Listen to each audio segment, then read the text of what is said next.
Part 5. The Silence.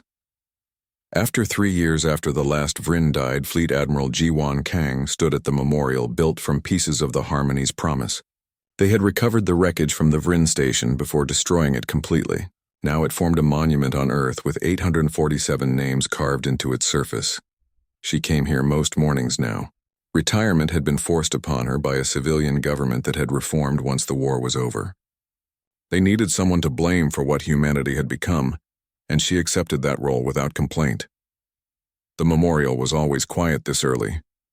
Just her and the names. She read them sometimes, trying to remember that these had been people with families and dreams and futures. It was getting harder to remember them as anything except justification. Admiral Kang. Ji-Wan turned to find a young woman standing behind her holding flowers. She had the look of someone who came here often, someone who had lost something precious. "Just Ji-Wan now," she said. "They took my rank when they put me on trial." "You were acquitted," the woman said. "Technically. But we both know what I did." Ji-Wan looked back at the names. "Who did you lose?"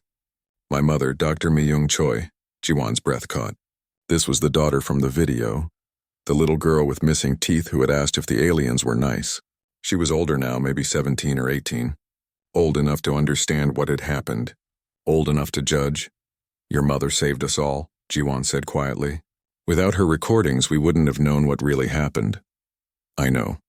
Everyone tells me that." The girl placed her flowers at the memorial's base. "They tell me she was a hero. They tell me I should be proud. They never ask if I wanted revenge enough to trade my mother for it."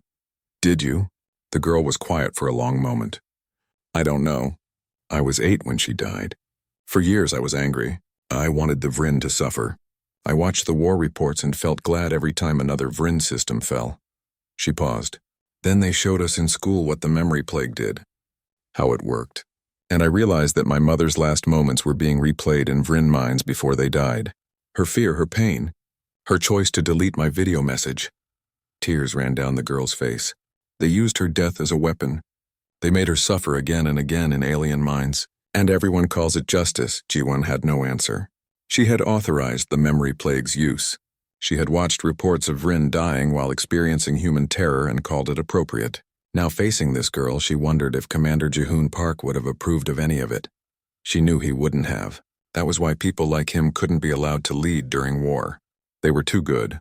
Captain Young-Soo Bayek still commanded the Mi-Young's vengeance, though the ship rarely left dock anymore. What was the point? The Vryn were extinct. There were no enemies left to fight, no targets left to destroy. His crew struggled with peacetime. They had been forged in extermination, trained to kill without hesitation, to see alien life as threats to be eliminated. Now the government wanted them to return to exploration, to diplomacy, to peaceful coexistence with other species. "How?" one of his officers asked during a meeting. "How do we pretend the universe is safe when we know what's out there?" Young-Soo had no answer. He had seen the Vryn's archives, the list of 43 species they had destroyed before humanity. The universe was full of predators. The Vryn had just been the ones who got unlucky enough to attack a species capable of revenge. He visited the families of the Harmony's promise victims sometimes. He told them their loved ones had been avenged. He watched their faces and tried to see if it brought them peace. Mostly he saw the same emptiness he felt. Did it help? One mother asked him. Her son had been a scientist on the Harmony's promise, barely 25 years old. "Knowing they all died, did it bring your son back?" "No," Young-Soo admitted. "Nothing brings them back. But at least no one else will die the way they did." "Because we killed them all," the mother said. "Every last one. Children, elderly, everyone. We became exactly what we hated." Young-Soo left her home and returned to his ship. He sat in the captain's chair and stared at stars that seemed darker than they used to be. Ji-Hoon Park had resigned from intelligence work after the last Vryn died. She returned to civilian life and tried to find purpose in a world without enemies to track. Some days were better than others. She visited her brother's name on the memorial and brought flowers. She told him about her life, about the empty years since his death. She never mentioned the Vryn. What was there to say? They were gone, erased so thoroughly that in a few generations no one would remember they had existed at all. "Would you have wanted this, Ji-Hoon?" She asked his name carved in metal. "Would you have approved?" She knew the answer. Her brother had believed in peaceful exploration, in trust, in giving species the benefit of doubt. He had died for those beliefs. She had killed an entire species in his name. She wondered which one of them had been wrong. Dr. Min-Seok Han dismantled his weapons laboratory piece by piece. He burned his research notes and destroyed every sample of the memory plague. He wanted no trace of what he had created to survive. Future humans should not have such tools readily available. He visited his husband's name on the memorial every day. He brought flowers and spoke to the carved letters as if they could hear him. He apologized for what he had become, for the things he had built, for the deaths he had caused. "I told myself it was for you," he whispered, "that I was avenging you, making them pay for what they did. But really, I think I just wanted to hurt something as badly as I was hurting." The letters didn't answer. His husband was gone, and all the Vrin deaths in the universe couldn't bring him back. Ambassador Hyejin-yoon represented humanity in its first contact situation after the Vrin War. The species that approached was cautious, their ships heavily armed and shields always active. They had seen what humanity did to the Vrin. "We come in peace," Hyejin said, knowing how hollow the words sounded. Humanity had said that to the Vrin too before learning what they really were. "We know what you did," the alien ambassador replied. "Its species were called the Keltar, and they resembled armored crustaceans. We know you committed genocide, an entire species gone because they attacked you." "They didn't just attack us," Hyejin said carefully. "They hunted us. They treated us as prey. They had done the same to 43 other species before us. So you destroyed them utterly. No trial, no mercy, no survivors." Hyejin met the alien's gaze. "No, we learned what they taught us. That trust is dangerous, that mercy is weakness, that the universe punishes the peaceful." The Keltar ambassador was silent for a moment. "You sound like you regret nothing." "I sound like someone who wishes the universe was different than it is. But wishes don't stop predators. Force does. The Vrin taught us that lesson with 847 lives. Now every species in the galaxy knows what happens if they try to teach us again." The meeting ended without agreements or treaties. The Keltar left and Hyejin filed her report. First contact had succeeded in that no one had died. But trust was impossible now. Humanity's reputation preceded them. They were the species that committed genocide, the ones who erased an entire civilization from existence because those beings had betrayed them. Other species would remember that. They would approach humanity carefully, always aware of what these small beings were capable of when pushed. It wasn't the future Commander Ji-hoon Park had dreamed of. But it was the one humanity had built from the ashes of his dream. Earth's government debated the future of the fleet. Some argued for dismantling the warships, returning to peaceful exploration. Others insisted on maintaining military readiness. The debate raged for months. In the end, they voted to keep the fleet. The margin was narrow, but the decision was final. The 23,000 warships that had exterminated the Vrin would remain, a reminder of what humanity could do if necessary. "We hope for peace," the Prime Minister announced, "but we prepare for war. The Vrin taught us that lesson. We won't forget it." The memorial on Earth grew over the years. They added new names as veterans of the Vrin War died, unable to live with what they had done. Suicides were common among those who had served in the extermination fleet. Therapy helped some. Others found no peace anywhere. Ji-won Kang died 7 years after the war ended. She was found at the memorial, having taken her own life quietly in the pre-dawn hours. Her note was simple. "I'm sorry, Commander Park. You deserved better than me." Captain Young-soo Baek attended the funeral along with thousands of others. He looked at the crowd and saw the same haunted expression on every face. They had won their war. They had avenged their dead. And it had cost them something they couldn't name. Ji-hyun Park lived to old age, though she never married or had children. She spent her final years writing a history of the Vrin War, trying to understand what humanity had become and why. Her book ended with a question she couldn't answer. Were we right? Dr. Min-Seok Han's laboratory was eventually turned into a museum about the Vrin War. They displayed his weapons carefully, with warnings about their use. School children toured the facility and learned about what humanity was capable of in anger. The Vrin became a story told to frighten children, the monsters who hunted humans and paid the ultimate price. Part 3. The Awakening. The first person on Earth to see the recordings was a communications officer at the Mars relay station. Her name was Yuna, And she had a sister on the Harmony's Promise. She watched the footage once, then vomited. Then she watched it again, tears streaming down her face because she needed to be sure of what she was seeing. Within 6 hours, every human in the solar system had seen Dr. Myung Choi's final recordings. The screams of 847 people being slaughtered echoed from Earth to the furthest colony. Children crying for dead parents. Scientists begging for mercy that never came. The clicking laughter of the Vrin as they hunted humans through corridors.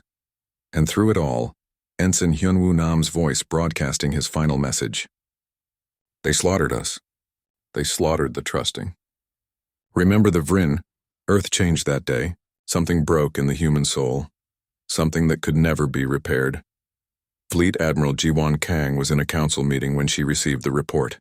She listened to the senior politicians debate appropriate responses, talking about caution and measured reactions and diplomatic protests. She let them speak for exactly 10 minutes. Then she stood up and walked out without a word. By the time the politicians realized what was happening, Ji-won had already activated the emergency defense protocol. She declared martial law across all human territories, not for conquest, not for oppression, for war. The United Terran Coalition is dissolved, she announced in a broadcast that reached every human everywhere. The government that sent our people to die with hope in their hearts is no longer fit to lead us. I am assuming command of all military forces. Anyone who objects can file a complaint. After we've finished what needs doing. No one objected.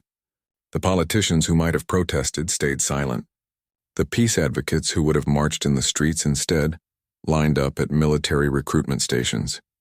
In 48 hours, humanity went from a species that dreamed of peace to one that demanded vengeance. Dr. Min-seok, Han received the recordings at his research facility on Luna. He watched them 3 times before he truly believed what he was seeing. His husband, a linguist specializing in alien communication protocols, had been on the Harmony's Promise. They had been married for 6 years. Min-seok had always been a peaceful man, dedicated to advancing human technology for exploration and scientific discovery. He held degrees in physics and engineering. He had won awards for his work in clean energy and sustainable propulsion. That man died the day he saw his husband torn apart by creatures wearing masks of friendship. He walked into his laboratory and began designing weapons, not the careful, measured tools humanity had created for defense. Real weapons, things meant only to kill, to destroy, to ensure that nothing living could survive their touch. His colleagues tried to stop him. Ethics committees demanded reviews. Safety boards called emergency meetings. Min-seok ignored them all. Within a week, Admiral Ji-won dissolved every regulatory body that stood in his way. Build whatever you need, she told him. Make things that will end them. All of them. Min-seok smiled for the first time since his husband's death. It was not a kind smile. Ji-hyun Park learned about her brother's death from a news broadcast. Commander Ji-hyun Park, it said, had died trying to save his crew. He had activated the emergency beacon that ensured humanity would know what happened. Ji-hyun sat very still in her apartment and watched the recordings. She watched her brother die. She watched him fight hopeless battles and make desperate choices, all trying to protect people who were already doomed. She had always thought Ji-hyun was too idealistic, too trusting. She had warned him that not everything in the universe would be friendly. He had laughed and told her that someone had to believe in the good. Now he was dead because he believed. Because he trusted. Ji-hyun stood up and walked to the nearest military recruitment station. She was a civilian analyst, trained in xenological patterns and cultural intelligence. She knew how to find patterns, how to track behaviors, how to understand alien species. I want to join the intelligence division, she told the recruiter. I want to find every single Vrin in the universe, every colony, every ship, every hiding place, and I want to make sure they all die. The recruiter looked at her face and nodded. You start tomorrow. Within 2 weeks, Ji-hyun headed a new division with a single purpose: locate and catalog every Vrin presence in known space. Her team worked without sleep, driven by fury that never faded.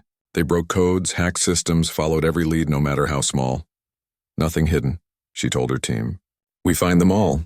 We end them all. The economy of Earth transformed overnight. Factories that had built agricultural equipment began producing ammunition. Shipyards designed for peaceful exploration vessels started constructing warships. Every resource humanity possessed focused on a single goal. They called the new ships Reaper class. They were ugly things, all angles and armor and weapons. No observation decks, no diplomatic suites, no family quarters. These ships existed only to kill. Captain Young-Soo Bayek stood in the shipyard and looked at the first completed vessel. It was the largest warship humanity had ever built, bristling with weapons that Dr. Min-Seok Han had designed specifically for the Vrin. "What are you going to call her?" the shipyard foreman asked.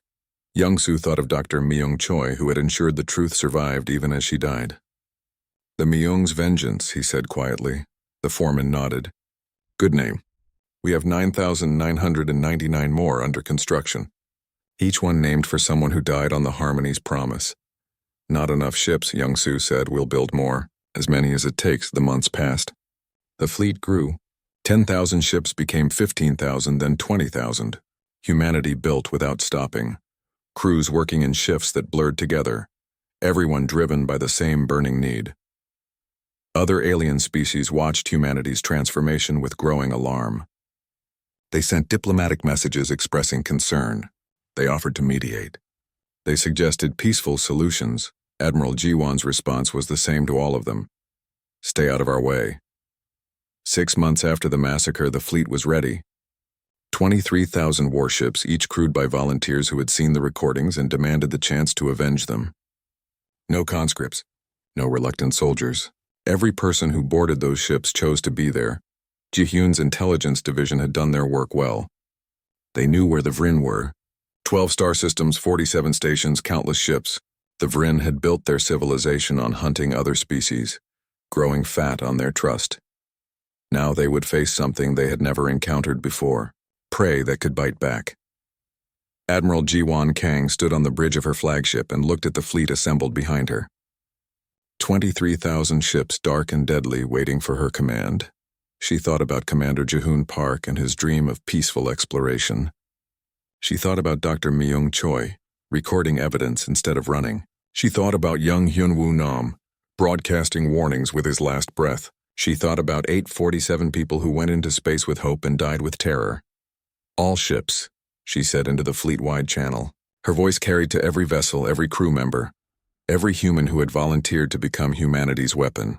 "We were explorers. We were scientists. We were dreamers who believed the universe held friends waiting to meet us." She paused, letting the silence stretch. "The Vrin taught us the truth. They showed us what really waits in the dark. They slaughtered 847 people whose only crime was trusting that friendship was possible." Another pause. "We learned our lesson. We are not explorers anymore. We are not diplomats. We are not here to talk or negotiate or offer mercy. We are here to ensure that what happened to the Harmony's promise never happens to anyone else. Ever." She could feel the rage radiating from her fleet. Thousands of ships humming with barely contained violence. The Vrin wanted to teach us about the universe. Today, we teach them about humanity. We show them what happens when you kill what we love. We show them that we remember. And we never ever forgive. She raised her hand, then dropped it. All ships jumped to hyperspace. We have species to exterminate. The fleet vanished into the void, a dark cloud of human fury crossing the stars. Behind them, Earth and her colonies watched and waited. Families of the dead prayed for justice. The living prepared for what they might become. Somewhere in the distant dark, the Vrin continued their lives, unaware that extinction was racing toward them at faster than light speeds. They had hunted for generations. Now they would learn what it meant to be prey. Humanity was coming, and humanity had learned very well from its teachers. Part 4. The Reckoning. The first Vrin system humanity reached was their forward military outpost. The Vrin called it Feeding Ground 7, a name the humans only learned later from captured data files. It controlled 3 resource planets and housed the Vrin's largest war fleet. The Vrin detected the human fleet approaching and responded with confidence. They had fought 43 species before humanity. They had never lost. Their ships moved into attack formation. Thousands of biomechanical vessels that had crushed every resistance they had ever faced. Captain Young-Soo Baek stood on the bridge of Myung's Vengeance and watched the enemy fleet advance. Next to him, his tactical officer counted enemy vessels. "Sir, they outnumber us 3-1 in this system." "Doesn't matter," Young-Soo said quietly. "They're already dead. They just don't know it yet." The Vrin broadcast a message probably meant to frighten the humans into surrender. It detailed what they would do to the captured crews, how they would harvest them slowly, how humanity would make excellent additions to their collection of prey species. Young-Soo never responded. He simply gave the order. All ships fire at will. Leave nothing alive. The human fleet didn't close to fighting range. They stayed far back and unleashed weapons the Vryn had never seen before. Missiles that turned into swarms of smaller missiles, each seeking its own target. Particle beams that carved through Vryn shields like they weren't there. Kinetic weapons moving at significant fractions of light speed. So fast the Vryn couldn't track them until after impact. Dr. Min Seok Han had built these weapons with a single purpose: to kill Vryn efficiently and completely. He had studied their biology from the recordings, analyzed their technology from long-range scans, and designed death specifically for them. The battle lasted 11 minutes. 3,000 Vryn warships became expanding clouds of debris. Not one human ship was damaged, but humanity wasn't finished. The Vryn had 5 space stations in the system, each holding thousands of civilians. In the past, humans might have offered surrender terms, might have spared non-combatants, might have shown mercy. Not anymore. Stations next, Young-Soo ordered. Burn them all. Commander Yoon Ji-song led the ground forces when the human fleet reached the first Vryn colony world. Her dropships descended through atmosphere while orbital bombardment cleared the way. Her soldiers were all volunteers, every one of them people who had lost someone on the Harmony's Promise. The Vryn civilians ran when they saw the humans coming. They abandoned their cities and fled into wilderness, desperate to escape.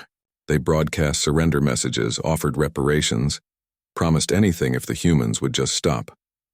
Yoonji's response was broadcast on all Vryn frequencies. You gave no mercy. You receive none. Her soldiers moved through Vryn settlements systematically. They didn't distinguish between warriors and civilians, young and old, combatants and bystanders. The Vryn had made no such distinctions when harvesting humans. Now they learned what that felt like. In one building, Yoonji's squad found Vryn children hiding in a shelter. They looked at the human soldiers with fear in their crystalline eyes. One of Yoonji's soldiers hesitated, his weapon lowering slightly. Sir, they're just kids. Yoonji thought of the 8-year-old girl in Dr. Mi-young Choi's final video, asking if the aliens were nice. She thought of that child's mother, recording evidence as she died, deleting her daughter's message to make room for truth. The Vryn don't have kids, Yoonji said coldly. They have future predators. End them? The soldier's weapon rose again. Yoonji walked away before the sounds began. She had work to do. Dr. Min Seok Han arrived in the 3rd Vryn system personally. He brought with him his most terrible creation, something he had worked on alone in his laboratory while his husband's recorded voice played on loop in the background. He called it the memory plague. It was a virus designed specifically for Vryn biology, but it didn't kill quickly.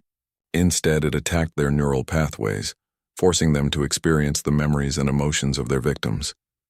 Every Vryn infected would live through the terror and pain they had inflicted on others before finally dying. Min Seok released it into the Vryn atmosphere from orbit. Within hours, the first Vryn began screaming. They collapsed in their streets, overwhelmed by the fear of prey they had consumed. They experienced hundreds, thousands of deaths from the perspectives of their victims. The Vryn who had been at Feeding Ground 7, when the Harmony's Promise was destroyed, suffered worst of all. They relived the massacre from the human side. They felt Commander Ji-hoon's desperation. They experienced Dr. Mi-young's choice to sacrifice her daughter's message for evidence. They died as Ensign Hyunwoo died, broadcasting warnings with their last breath. Min Seok watched the reports from orbit and felt nothing. No satisfaction, no regret, just a hollow emptiness where his humanity used to be. His husband was still dead. Revenge didn't bring him back. But at least the Vryn would understand, finally, what they had done. Back on the fleet's flagship, Ji-hyun Park coordinated the extermination with cold efficiency. Her intelligence team tracked every Vryn ship that tried to flee, every hidden colony that attempted to go dark, every refugee attempting to escape the human advance. Admiral, we have Vryn vessels requesting safe passage through neutral space. An officer reported. They're carrying civilians, no weapons. The Neutral Zone Authority is asking if we'll honor their boundaries. Admiral Ji-won studied the tactical display. How many ships? 47 vessels, approximately 50,000 Vryn. Destroy them, Ji-won said without hesitation. and inform the Neutral Zone Authority that if they interfere, we'll consider them hostile. The Neutral Zone Authority didn't interfere. No one did. Other alien species watched in horror as humanity methodically erased the Vryn from existence, but none were willing to face those terrible human warships themselves. The Vryn tried everything. They attempted diplomacy, broadcasting messages of apology and offers of reparation. They shared their technology, their resources, anything they thought might stop the humans. They revealed the locations of other predator species in the galaxy, offering them as alternative targets. Nothing worked. Humanity wanted only one thing: extinction. In the 7th system, the Vryn tried to use hostages. They had captured a human survey team years before the Harmony's Promise incident, keeping them as specimens. Now they paraded the survivors in front of cameras, threatening to kill them if the human fleet attacked. The humans were in terrible condition, broken by years of Vryn experimentation. Captain Youngsu looked at their hollowed faces and saw his own failure. These people had been suffering while humanity built its ships, while he prepared his fleet, while they planned their revenge. "I'm sorry," he said quietly, though the hostages couldn't hear him across the void of space. "I'm so sorry we didn't get here sooner." Then he gave the order to fire. The system burned. The hostages died along with their captors. Youngsu added their names to the list of people he had failed to save. The list was getting very long. 2 years after the fleet first entered Vryn space, Admiral Ji-won Kang stood on the bridge of her flagship and reviewed the intelligence reports. 12 Vryn systems invaded, 47 major stations destroyed, countless ships eliminated. The Vryn population had dropped from 47 billion to less than 1 million scattered across a dozen hidden outposts. "We're winning," her executive officer said. "No," Ji-won corrected him. "Winning implies they had a chance. This is extermination, and we're not finished." Ji-hyun's intelligence team had located the final Vryn strongholds, hidden facilities where the last of their species huddled, hoping humanity would give up, would show mercy, would prove to be better than them. But humanity had learned its lesson well. The Vryn had taught them that mercy was weakness, that trust was fatal, that the universe punished those who offered peace to predators. Now they would reap what they had sown. The human fleet moved to the last Vryn positions. In their hiding places, the remaining Vryn waited for death. Some prayed to gods humanity didn't understand. Others simply held their young and whispered final words of love. They had time to be afraid. They had time to understand what was coming. They had time to experience the terror they had inflicted on countless species across generations. Then the human ships arrived, and there was no more time at all. Commander Yoon-ji Song's ground forces swept through the final Vryn colony. She found their archives, detailing 43 species they had hunted before humanity, pictures of the dead, recordings of their screams cataloged like trophies. She burned it all. Every record, every archive, every piece of Vryn culture. She wanted nothing of them to survive. Not their art, not their history, not even their warnings about the dangers they had found in space.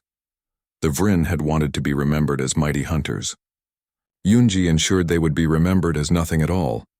Dr. Min Seok-han watched the last Vryn die from orbit. His memory plague had spread to every remaining member of their species. They all died experiencing the pain they had caused, understanding finally what they had done. In the end, the last Vryn to die was one who had been at the station when the Harmony's Promise was destroyed. The creature had personally killed 17 humans, including Ambassador So-min Lee. Part 2. The Betrayal. The first scream came from the corridor behind them. Commander Ji-hoon Park spun around just as the Vryn dropped their masks of friendship. Their crystalline eyes shifted from soft blues to burning reds, and their elegant bodies unfolded hidden limbs tipped with blade-like edges. The Vryn diplomat standing before Ji-hoon moved faster than any human could follow. Its claws ripped through Ambassador So-min Lee's chest before she could even gasp. She looked down at herself in confusion, then collapsed to the deck, blood spreading beneath her. "Back to the shuttles," Ji-hoon screamed, drawing his sidearm. The weapon felt pathetically small in his hand. He fired 3 shots at the nearest Vryn. The round struck its body and ricocheted off some kind of energy shield, causing barely a shimmer. The Vryn made a sound like laughter, clicking and whistling in patterns that set Ji-hoon's teeth on edge. Then it spoke in perfect human language, its voice distorted through translators. "Run, little prey. The hunt is sweeter when you struggle. Down the corridor, chaos erupted. The humans who had come in peaceful delegation now fled in terror as Vryn poured from hidden doorways. Scientists died trying to protect their children. Engineers were cut down as they ran for the shuttles. The sounds of slaughter echoed through the station's corridors, screams mixing with that horrible clicking laughter. Dr. Myung Choi stumbled backward, her datapad falling from her hands. She watched a Vryn grab her colleague by the throat and lift him effortlessly into the air. The creature's mouth opened far wider than should have been possible, revealing rows of crystalline teeth. "No," she whispered. No, Jihoon grabbed her arm. "Move. We have to reach the communication center." They ran through corridors slick with blood. Bodies lay everywhere, people Jihoon had shared meals with, laughed with, trusted to help him build a peaceful future. A child's toy lay abandoned beside its owner, a small girl who would never grow up to see Earth again. Behind them, the Vryn followed at a leisurely pace. They were in no hurry. The station was sealed. There was nowhere for the humans to go.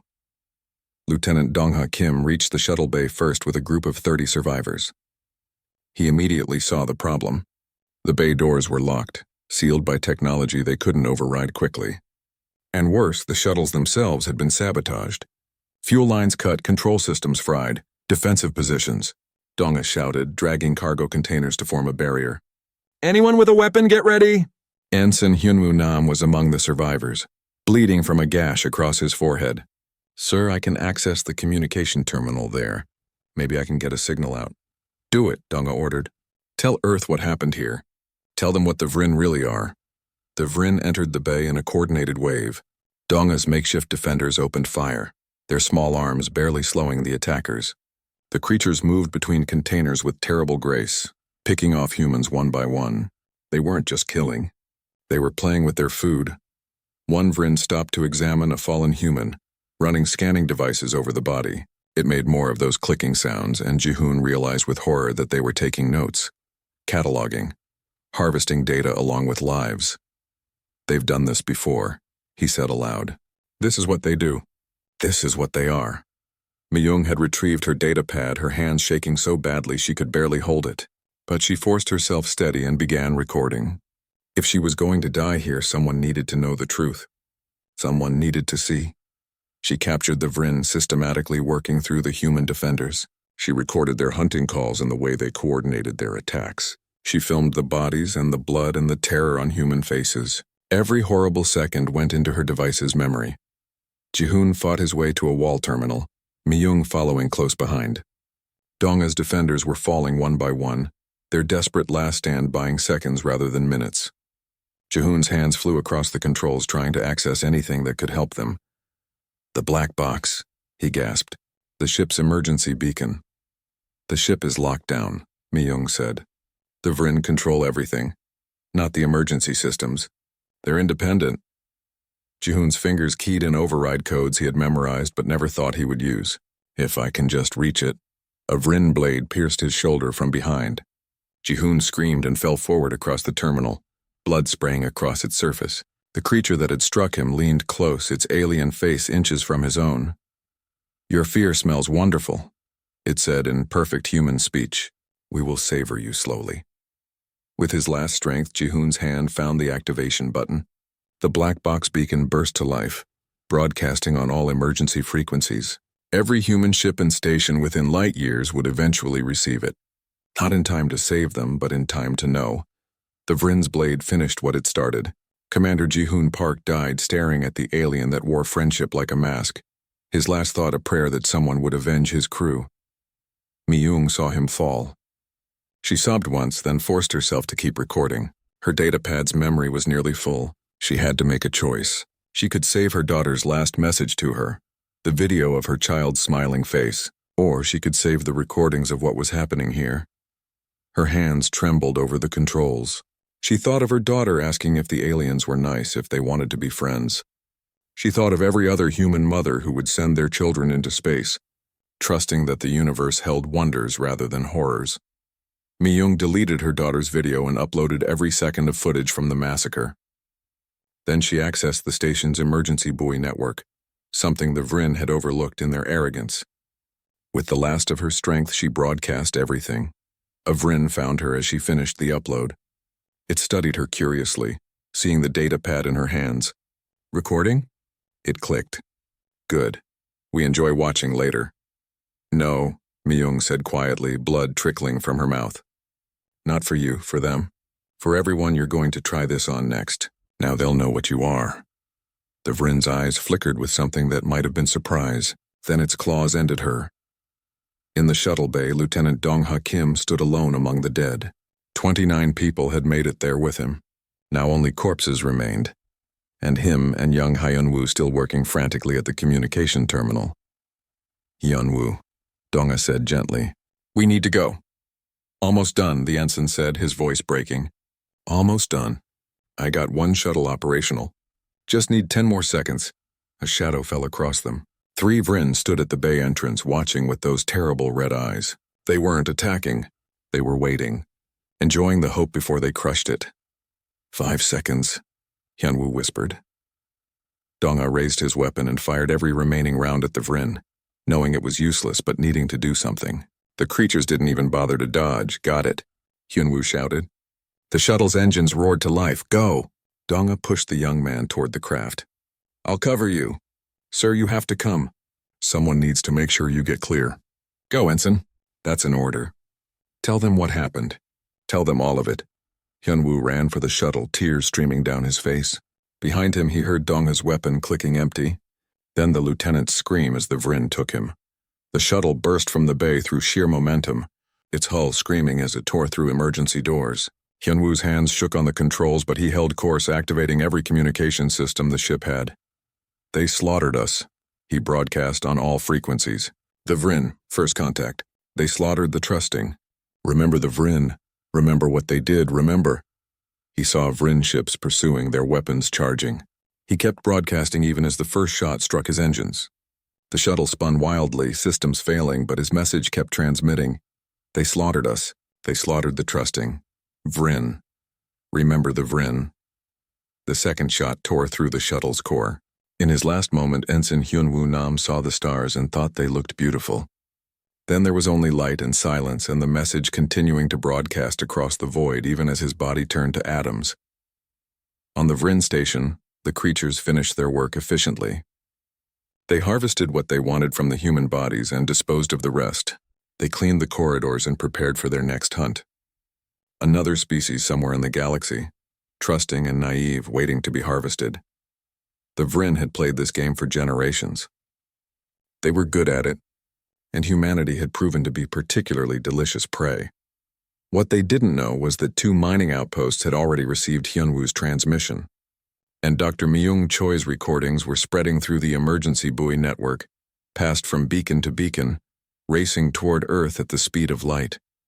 The Vrin had won their hunt, but they had also ensured that humanity would know exactly who killed their people, and how, and why. They had taught humanity a lesson about the universe. Soon they would learn what happens when you make teachers out of victims. Part 1. The first contact commander Ji-hoon Park stood on the bridge of the Harmony's Promise and watched the stars pass by the viewing screen. He had dreamed of this moment his entire life. First contact with an alien species, a chance to prove that humanity was ready to join the greater universe with open hands and peaceful hearts.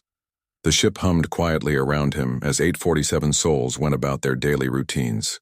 Scientists checked their instruments. Engineers maintained the engines. In the residential quarters, children attended school and families ate dinner together. This was not a warship. This was a vessel built for diplomacy, for science, for hope.